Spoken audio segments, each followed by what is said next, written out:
Ele foi escrito há aproximadamente 760 a 722 anos antes de Cristo. Oséias, ele foi um profeta que Deus usou a vida dele para correlacionar a relação dele, de Deus, com o povo de Israel. A relação que Deus tinha com o povo de Israel, ou melhor dizendo, a relação que Israel tinha com Deus. E ele pega Oséias, um profeta, talvez muitos de nós não teríamos coragem de fazer o que Oséias fez a mão de Deus. Ele fez algo que talvez muitos não teríamos coragem. Deus chama Oséias e diz que vai pegar uma mulher, uma prostituta, do meio do povo estrangeiro, e você vai tomar ela para si, e você vai casar com essa mulher. A primeira coisa que Deus está falando para Oséias é como o povo de Deus está. A gente vai olhar em Oséias a ideia, a verdadeira noção da prostituição com os ídolos, com os deuses. E essa prostituta, ela não era uma prostituta que vendia o corpo. Essa prostituta que Deus manda Oséias pegar era uma prostituta cultural que cultuava nos templos pagãos. Por isso Deus fala para Oséias: pegue ela e faça ela a sua esposa, porque assim, da mesma forma que essa mulher está adorando em cultos pagãos, assim está o meu povo, assim está o meu povo, assim está as cidades de Judá, as cidades de Efraim, assim está Israel, assim está o meu povo se prostituindo com outros deuses. Como Jeremias vai falar, é ilógico um homem pegar no meio da floresta, pegar um pedaço de árvore e fazer a lenha, e naquele lugar olhar para aquela lenha e dizer que vai esculpir um Deus para si, esculpir aquele Deus, olhar para aquele Deus e dizer: este é o meu Deus, este é o meu Senhor. É ilógico, é irracional. Quando a gente começa a compreender a vida de Oséias, que não foi uma vida muito fácil. Muitas pessoas dizem: eu queria ser o rei Davi, eu queria ser igual Moisés, eu queria ser o rei Salomão. Mas ninguém quer ser como Moisés, ninguém quer ser como Jeremias, Ezequiel, homens que pagaram preço. Isaías, que teve ministério de sucesso, e no final dele foi cortado ao meio. Ninguém quer. Todo mundo quer ser igual a Davi, porque morreu em intensa velhice, igual a Abraão, que morreu em intensa velhice. Mas nessa noite eu quero chamar os amados a atenção de algo muito importante da vida de Oséias. Oséias era um profeta que a sua vida falava, as suas atitudes falavam para o povo. Então Deus fez essa correlação com Israel e Oséias e a sua esposa. Por várias vezes a sua esposa deixou Oséias e teve filhos com outros homens.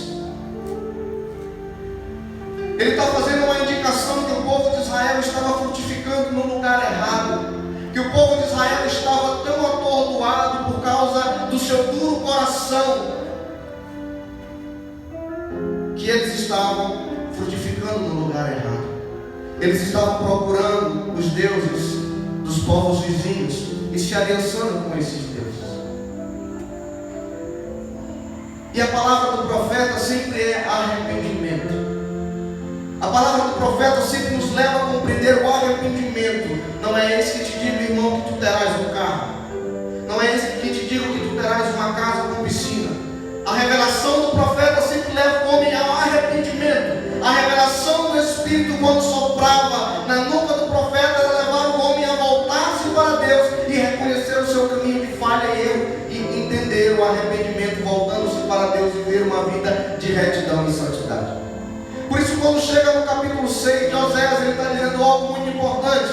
Depois desses trechos que a gente vai entender e compreender da vida de Oséias, aonde o povo estava em uma separação de Deus, ele olha algo muito interessante. Ele diz algo para o povo: vinde, tornemos para o Senhor, porque Ele nos despedaçou e nos sarará, fez a ferida e a ligará. Ele continua dizendo: depois de 2 dias nos revigorará, ao 3º dia nos levantará e viveremos diante dele. Ei, ao convite de Oséias: vinde, arrependemos. Vamos nos arrepender, vamos voltar para Deus. Vamos, porque foi Ele que nos quebrou, Ele que nos quebrou, Ele que nos quebrou no meio, mas é Ele que vai nos sarar. É Ele que vai nos sarar. A ideia do texto não é dizer que Deus nos quebra literalmente. A ideia do texto é dizer que Deus de fato quebra a gente no sentido de que a gente quer uma coisa e Deus diz: não é isso que eu quero outra coisa. Mas como, Abner, isso pode acontecer? Ele vai dizer no verso 4: o que te farei, ó Efraim, o que te farei, ó Judá? Porque o vosso amor é como a nuvem da manhã e como o orvalho da madrugada que cedo passa. Ou seja, vocês me amam rapidinho. Que amor é esse que passa? Em contrapartida, o apóstolo Paulo vai dizer que o amor nunca acaba, nunca passa. E ele vai continuar dizendo: por isso o abati por meio dos profetas, pela palavra da minha boca os matei, e os meus juízos sairão como a luz. Quando Oséias está falando isso e profetizando isso, ele não está dizendo que Deus pega a gente e quebra a gente no meio, no sentido de dizer: poxa, a gente está legal numa vida de retidão, ele pega e fere a gente. Não, não é isso. O texto está nos levando a compreender que quando nós estamos em uma vida no erro, estamos caminhando para lá, para o erro, vivendo uma vida errada, Deus ele vem com a palavra de arrependimento, com a palavra da profecia, ele diz assim: ele nos quebrou, porque eu queria uma coisa, mas ele constrangeu o meu coração, me levando de volta ao início, me levando de volta ao Pai, me levando de volta a Ele. E é quando eu fui quebrado, eu fui ferido, Ele traz de volta e Ele me coloca diante da sua presença e me cura e me sara. Literalmente, o pastor de ovelhas, muitas vezes ele necessita quebrar a pata da ovelha, literalmente, para que ela não ande por caminhos tortuosos. Mas o pastor não deixa ela lá sozinha com a pata quebrada. Ele pega ela, carrega ela, leva ela para um local de cuidado e passa óleo, passa azeite, passa remédio naquelas feridas, passa azeite naquilo que está machucado. Por quê? Porque ele não quer ver a sua igreja andando por lugares tortuosos. Ao contrário, ele quer a sua igreja marchando gloriosa, forte e poderosa para a glória e honra do nome dele. Então, quando a gente vai olhar para o que Deus está mostrando através da vida de Oséias, a gente vai compreender que nós precisamos a cada dia olhar para a misericórdia de Deus e entender por que Ele nos quebrou. Ah, porque Ele é mau? Ele ama.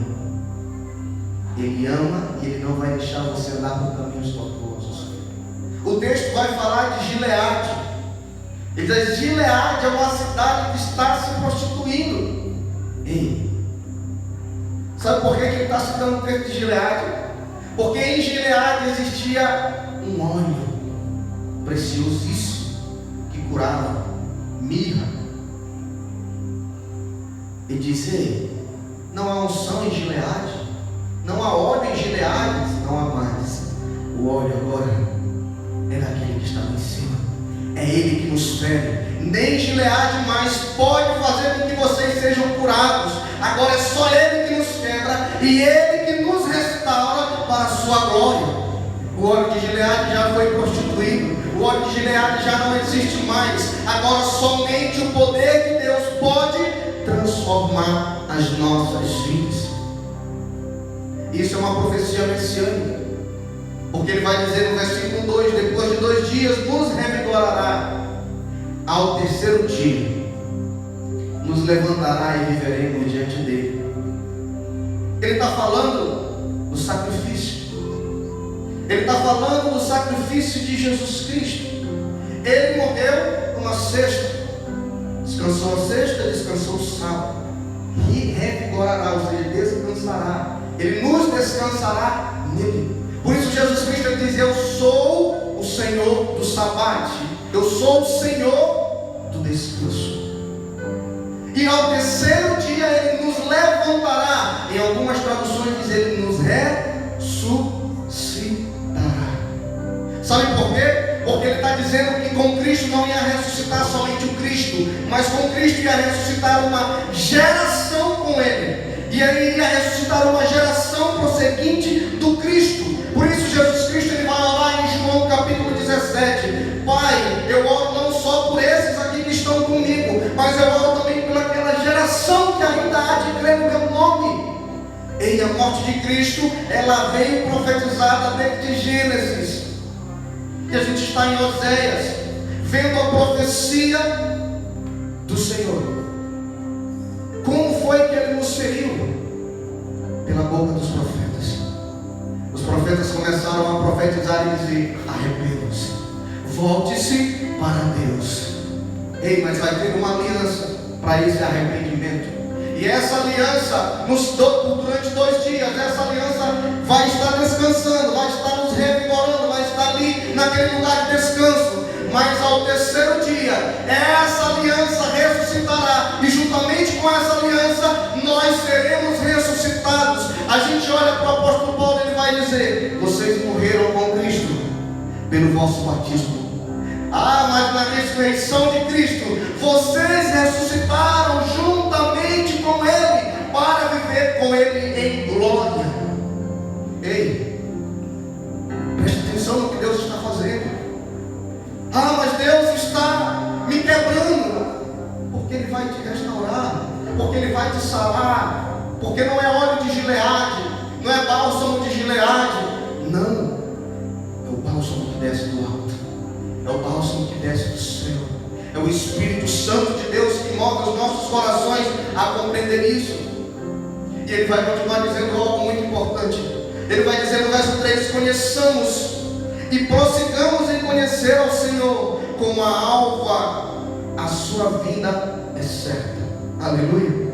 E Ele descerá sobre nós como a chuva, como chuva serôdia que rega. Oséias está falando de uma profecia e do conhecimento de Deus. Conheçamos e prossigamos em conhecer. Ele está dando um valor tremendo ao conhecimento de Deus. O meu povo erra ou perece por falta de conhecimento. Oséias está erguendo o conhecimento, dizendo: ei, o conhecimento do Senhor precisa ser todos os dias. Então conheçamos e prossigamos, ou seja, continuamente em conhecer ao Senhor. Não é só um momento, não é só uma hora, não é só 2 horas.